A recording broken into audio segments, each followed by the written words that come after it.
Ooh, ooh, ooh, ooh.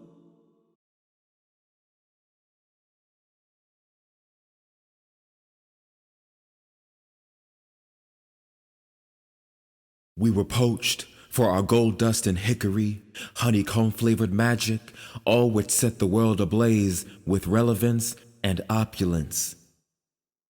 Once they could bear setting their eyes upon us, they approached us, deceptively benevolent, luring us in with truce. Bamboozled. At the blink of an eye, we were held up by our wings, as their hands rushed down our throats, ripping out every bit of language we'd ever spoken. They flung us to the dirt, 1 foot to our faces, tearing out, bone by bone, the means of flight from our backs. In one final blow of conquering, our crowns were sawed off, lacerated by their scornful tongues. They watched us dissipate into the heather-gray horizon. Remember us when the rainbows return.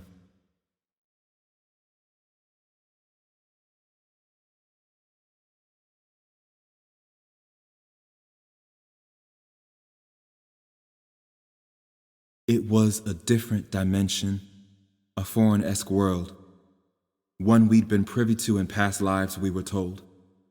Yet somehow on that day and every day after, one toe past that threshold felt like sensory deprivation. It was haunting. It was gut-wrenching. It was unwelcoming. It was toxic. Like that big blue jar of ocean water sat over there in the corner.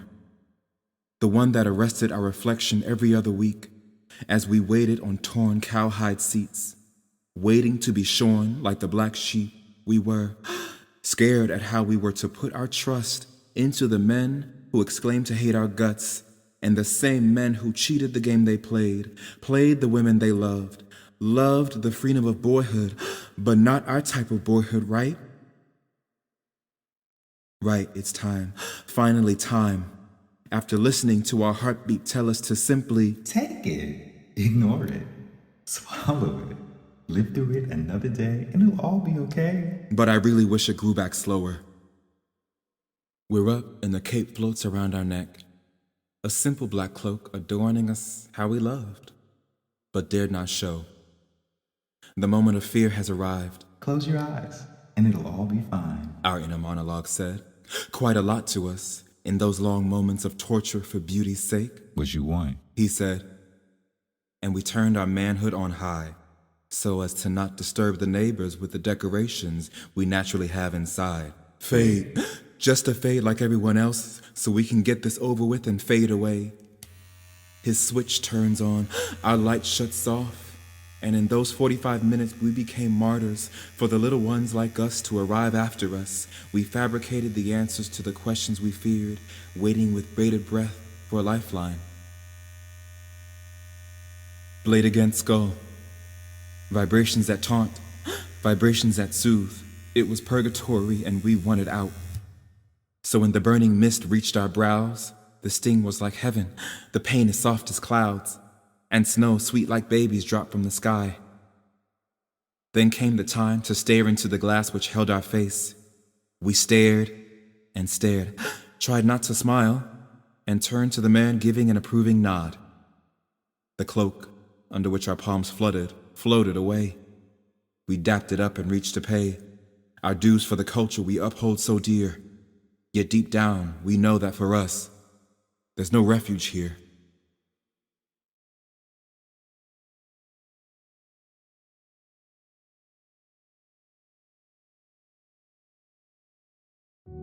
You lay me down, I freeze, suddenly questioning my decision of becoming submissive, savory, and simple, so that you, brown, bubbling hot sugar you, could glaze me up, leave me to set and crystallize before my very own eyes. You lay me down, I shatter, leaving shards of the rose-colored glass from which you sip me feverishly, hastily even leaving me barren and brittle, until waves of salt and brine come rushing, plunging me into a million droplets. You lay me down, I melt. High thread count cotton sheets cuddled like sunsets, matching your skin and butterscotch sweets, envelop my breast, still beating from the years I gifted you, never received, left to wither, away with the winds. You lay me down, I evaporate.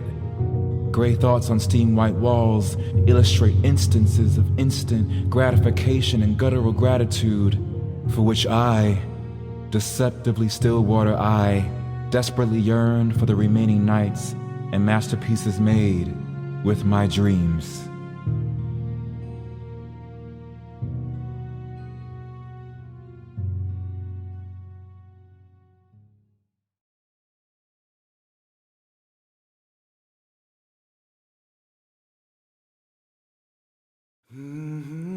You are shocked, baffled that the grasp of our hands resounds a bond so deep, deep, like the blend of our tones, no contrast, just aubergine black, just pure, rich, and delicious. I know you see us. Notice the warmth you feel, call it rage, call it envy. Marvel at the beauty that our heartbeats, attuned to each other, make as our swag lifts us off the pavement in unison. I know you see us. You believe not that we are beyond capable of doing anything other than destroying you between the sheets, eliminating each other in the streets. But we all know truthfully that you know better than lie, spit fire. I know you see us. You see us surely. You love us questionably. You hate us feverishly. You dream of us vividly. You wonder about us constantly. You appropriate us blatantly. You desire us ashamedly. You crave us unwaveringly. You eat us up ravenously. You sip from us uncontrollably. You kill us quickly. You bury us sloppily. You mourn us distastefully. You impregnate us secretly. You deliver us selfishly. You enslave us unlawfully. And yet through this, through the destruction of our roots and trunks and treetops, we bloom brightly, boldly, brazenly, burning through your blindfolds, bringing nothing but beauty.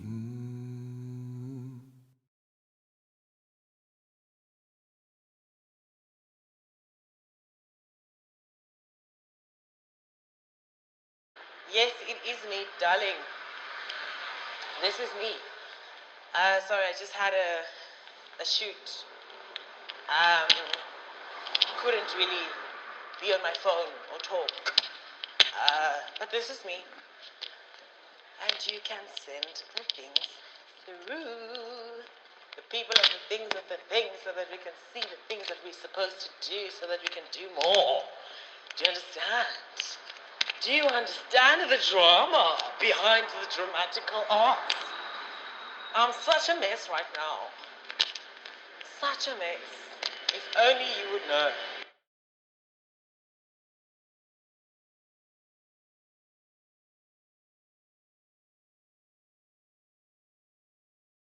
Footsteps to the drip of syrup, rushes to the brain when they overindulge on y'all, prancing like pop rocks on the tongue. Molasses, sickly, oh so sweet. You make us sweat, you make our hearts skip a beat.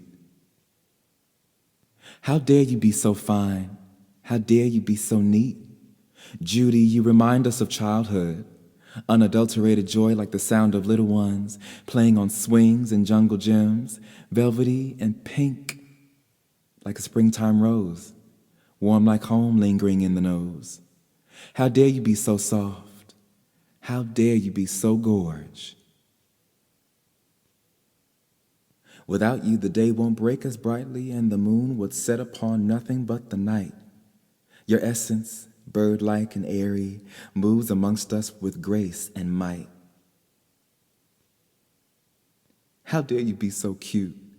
How dare you be so bright?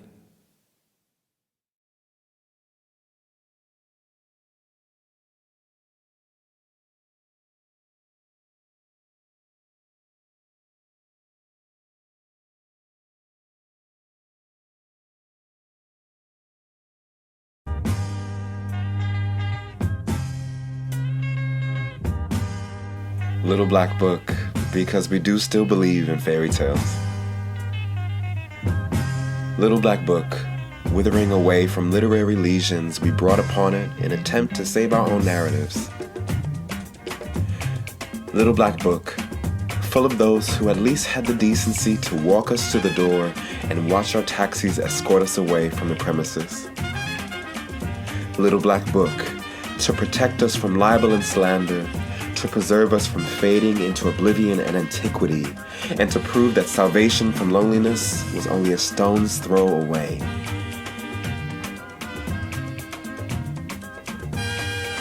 Little Black Book, pieced together with remaining untorn and unburned threads of hope, the very threads that held all our hearts together in the first place.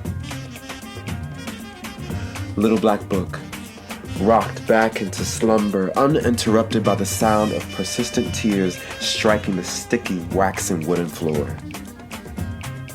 Little Black Book, vandalized with red ink in attempt to correct everything that went wrong. Little Black Book, you've known our darkest secrets and have kept quiet while we wallowed in lavishly dressed shame. Little Black Book, you have no more room as we have no more soul to squeeze, no more whole to give, no more brain to dote, and no more mouth to feed, and no more nudes to leak, and no more protection to break, and no more blood to clean, and no more pills to take, and no more tears to cry, and no more wounds to heal. Little Black Book, we close your last page, throw you in the deep blue sea, and pray you never wash ashore again for the rest of our days. Little Black Book, full of sacrifices we made. Little Black Book, full of sacrifices we made. Little Black Book, full of sacrifices we made.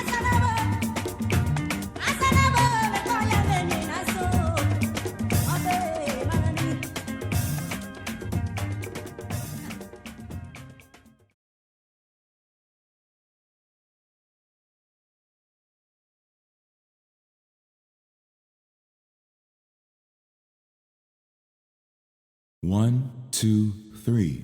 Inhale. And run through rows and rows of the tallest grasses in your mind, each fiber holding keys to doors never opened, yet knocked on tirelessly for discovery and uncovering. Exhale.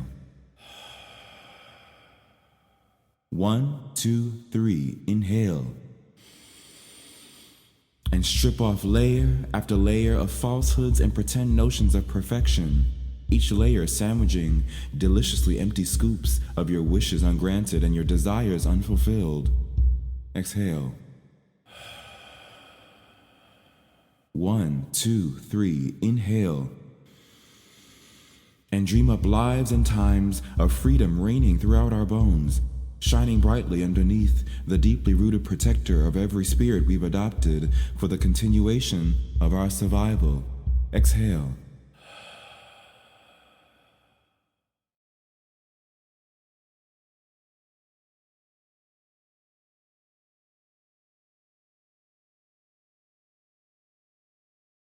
His heart was bigger than his whole body, and it consumed every bit of us entirely. We're still in there, dwelling as one, in one. Peace.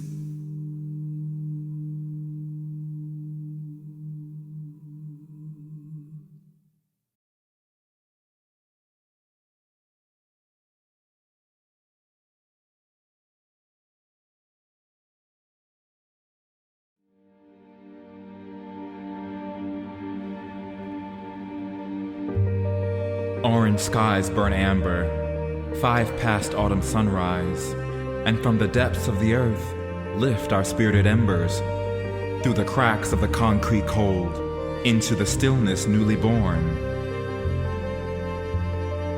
Eyelids bat to the pulses of each other's emergence, slowly recounting memories of how it felt to live underneath heaven's playground no more. Clarity invades our lungs, and in an instant we quake as a kaleidoscope of newborn butterflies escape our mouths, choking the atmosphere with color. Ah, the beauty. Reflections of the masterpiece bounce off pupils into the skies, beginning to cool down ever so slightly, ever so delicately. They flutter towards the river in the distance, and at arrival they turn back towards us, wafting the scent of sea salt our way with their wings. Children, to the water. It rushes over us, this sense of deliverance, overtaking yet not overwhelming. In one collective breath we join hands, hold on tight, and march. Not one soul gazes back. All that we know is left behind us. We are light. Clear shores shine crystal, high sun morning time, and along the edges of the floodplain line buds of flowers faintly familiar, in patterns crafted only by those who came before us. Heartbeats race faster, full of breath, hoping, yearning for a blessing in the blooming. Before time breaks and the waters return home, we wait. Toes curl, knees bend, we spring towards the noon, shy blue from anticipation, landing softly at water's edge, lauding our arrival simply sweet. Oh, the warmth. And in unison, the butterflies now at our backs, with the greatest of orchestrations, send a song into the soil, shaking the buds open, releasing a scent we've never been kissed by, softly knocking at our ears, exclaiming, "Children, you're the water." And indeed we are, fluid, free to move, boundless, broken from bondage. With the tide, we rise as the moon so beckons. With each breath, we grow deeper still, for each new dawn ushers our return to shore, to await the offspring, creatures of earth and flight.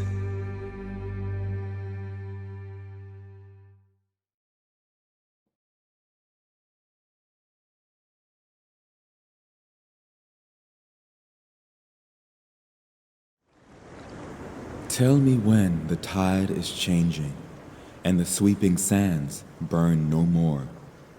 Beneath our feet, wrinkled from wading between shores, long and distant shores.